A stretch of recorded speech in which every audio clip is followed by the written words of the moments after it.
नमस्कार।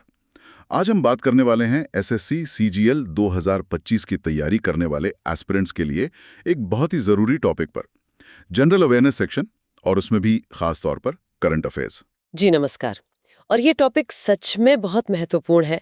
अक्सर लोग इसे लेकर थोड़े कंफ्यूज रहते हैं, पर ये जानना जरूरी है कि टियर 1 में जो 25 सवाल आते हैं जनरल अवेयरनेस के, उनमें से करीब मानकर चलिए 8 से 10 सवाल। 8 से 10 मतलब सीधा सीधा 16 से 20 नंबर। बिल्कुल, सीधे 16 से 20 अंक करंट अफेयर से ही होते हैं। तो ये तो स्कोर बढ़ाने का एक बहुत बड़ा मौका हुआ। लेकिन बात सिर्फ नंबरों की ही नहीं है शायद। चलिए इस पर थोड़ी गहराई से बात करते हैं, समझते हैं कि इसकी तैयारी को कैसे अप्रोच किया जाए। आपने बिल्कुल सही पकड़ा। ये सिर्फ स्कोर की बात नहीं है। करंट अफेयर्स की अच्छी जानकारी मतलब देश दुनिया में क्या चल रहा है, इसकी समझ। अब सोचिए, इनकम टैक्स इंस्पेक्टर या एएसओ जैसी पोस्ट के लिए ये समझ कितनी जरूरी है। हाँ, ये तो है।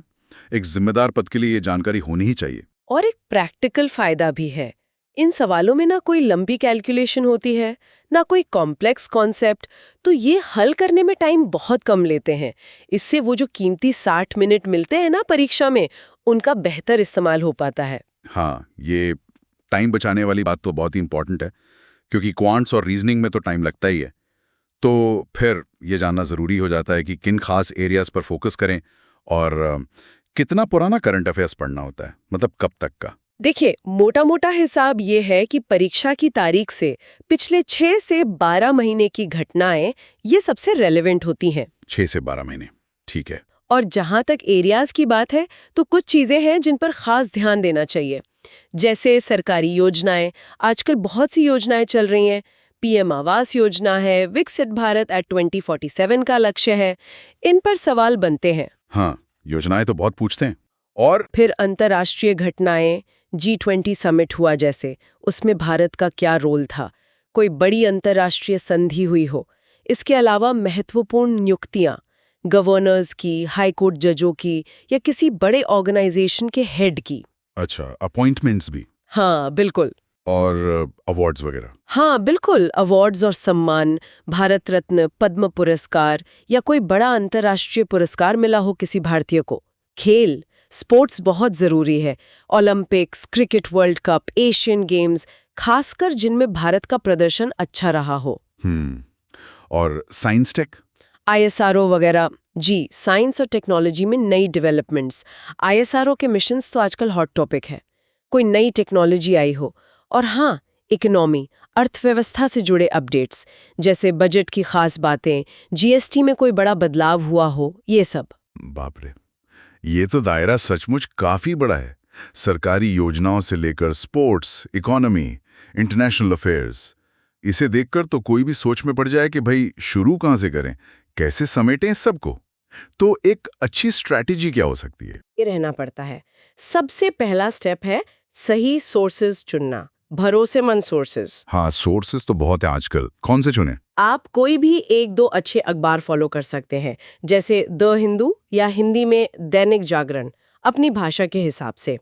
फिर मासिक पत्रिकाएं आती हैं, जैसे प्रतियोगिता दर्पण, वो काफ़ी कॉम्प्रिहेंसिव होती हैं। ऑनलाइन प्लेटफॉर्म्स भी हैं आजकल, एडा 24/7 है, टेक्स्ट बुक है, और भी कई हैं। हाँ, ऑनलाइन तो बहुत मटेरियल है। जी, और सरकारी जानकारी के लिए पीआईबी की वेबसाइट सबसे ऑथेंटिक है, प्रेस इन्फॉर्मेशन ब्यूरो। यूट्यूब पर भी अच्छे चैनल हैं, जैसे स्टडी आईक्यू, जो काफी डिटेल में समझाते हैं। अच्छा, एक्स वगैरह का क्या? वहां भी तो हैशटैग करंट अफेयर्स चलता रहता है। हाँ, एक्स से भी अपडेट्स मिल सकते हैं, लेकिन वहाँ थोड़ी सावधानी रखनी पड़ती है। कोई भी जानकारी मिले, उसे एक बार पीआईबी जैसे ऑफिशियल सोर्सेज जरूर क्रॉस चेक कर लेना चाहिए। अफवाहें बहुत होती हैं। अच्छा, सोर्सेज तो चुन लिए, लेकिन इतनी सारी जानकारी को याद कैसे रखें? रोज की रूटीन क्या हो? सिर्फ पढ़ना काफी नहीं होता। रोजाना मान लीजिए 45 से 60 मिनट, इतना टाइम तो देना पड़ेगा। 45 से 60 मिनट रोज, ठीक है। इसमें आप ऐसा कर सकते हैं कि सुबह अखबार पढ़ा, उसके मेन पॉइंट्स नोट कर लिए। शाम को या वीकेंड पर उस हफ्ते के पढ़े हुए पर कुछ एमसीक्यूज प्रैक्टिस कर लिए। नोट्स बनाना कितना जरूरी है? बहुत ज्यादा जरूरी। एक अलग नोटबुक रखें या कोई डिजिटल ऐप जैसे नोशन इस्तेमाल करें। और नोट्स को कैटेगरीज में बांटें, जैसे योजनाएं, अंतर्राष्ट्रीय, खेल, पुरस्कार, इस तरह से। इससे क्या होता है? इससे क्या होता है कि रिवीजन के टाइम बहुत आसानी होती है, सब कुछ एक जगह मिल जाता है। ये कैटेगरी वाला आइडिया अच्छा है। और याद रखने के लिए कोई खास टेक्निक्स, जैसे आजकल फ्लैश कार्ड्स वगैरह चलते हैं? हाँ बिल्कुल, फ्लैश कार्ड्स बहुत इफेक्टिव हो सकते हैं, खासकर फैक्ट्स और डेट्स याद रखने के लिए। अंकी जैसा कोई ऐप यूज कर सकते हैं। रेगुलर ऑनलाइन क्विज देना भी बहुत फायदेमंद है, पता चलता रहता है कि तैयारी कैसी चल रही है। और ग्रुप स्टडी? अगर कुछ दोस्त मिलके तैयारी कर रहे हैं तो ग्रुप डिस्कशन बहुत अच्छा तरीका है। एक दूसरे को समझाने से कॉन्सेप्ट्स और क्लियर होते हैं। कुछ लोग ऑडियो लर्निंग पसंद करते हैं तो न्यूज़ पॉडकास्ट सुन सकते हैं आते जाते। और हाँ, मुश्किल चीजें याद रखने के लिए मेमोनिक्स मतलब याद करने के छोटे छोटे ट्रिक्स वो भी काम आ सकते हैं। अच्छा, अब आते हैं एग्जाम हॉल पर। वहाँ टाइम का प्रेशर होता है। करंट अफेयर्स के लिए टाइम मैनेजमेंट कैसे करें? और वो नेगेटिव मार्किंग भी तो है, -0.5। तुक्का मारना कितना रिस्की है? करंट अफेयर्स का एक प्लस पॉइंट यही है कि आता है तो आता है, नहीं आता तो नहीं आता। इसमें सोचना नहीं पड़ता ज्यादा। कोशिश करनी चाहिए कि 8 से 10 मिनट के अंदर ये सेक्शन खत्म कर लें। 8 से 10 मिनट, ओके। और नेगेटिव मार्किंग से बचने के लिए मेरा तो यही सुझाव है कि अंदाजा लगाने से बचें। अगर आप बिल्कुल श्योर नहीं हैं तो सवाल छोड़ देना बेहतर है। आधा नंबर कटने से अच्छा है कि 0 मिले। बिल्कुल सही। एक्यूरेसी ज़्यादा ज़रूरी है। अच्छा, हिंदी माध्यम के स्टूडेंट्स के लिए कोई खास सलाह? क्या उनके लिए रिसोर्सेज काफ़ी हैं? हाँ, निश्चित रूप से। हिंदी में भी अब बहुत अच्छे रिसोर्सेज उपलब्ध हैं। दैनिक जागरण या नवभारत टाइम्स जैसे अखबार हैं। यूट्यूब पर कई चैनल्स हैं जो खास हिंदी माध्यम के लिए बहुत बढ़िया करंट अफेयर्स कंटेंट बनाते हैं। और अगर हो सके तो अपने शहर में या ऑनलाइन हिंदी माध्यम के स्टडी ग्रुप्स ज्वाइन करें।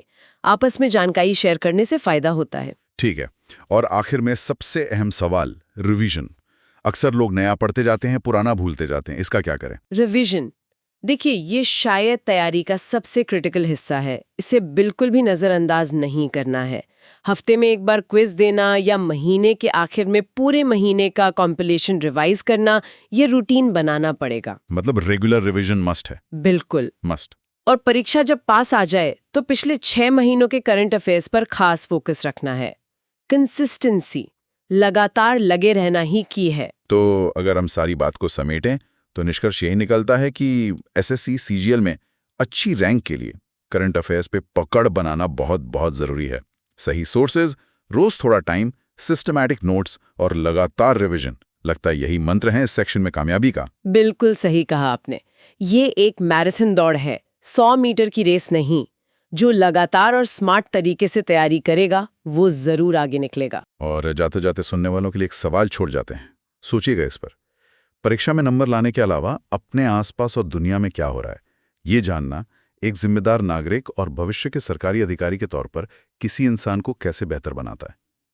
अगर आपको आज की ये बातचीत, ये चर्चा अच्छी लगी, उपयोगी लगी, तो प्लीज़ इसे लाइक ज़रूर करें और हमारे चैनल को सब्सक्राइब करना ना भूलें। अगली बार फिर मिलेंगे एक और टॉपिक पर ऐसी ही गहरी बातचीत के साथ। नमस्कार।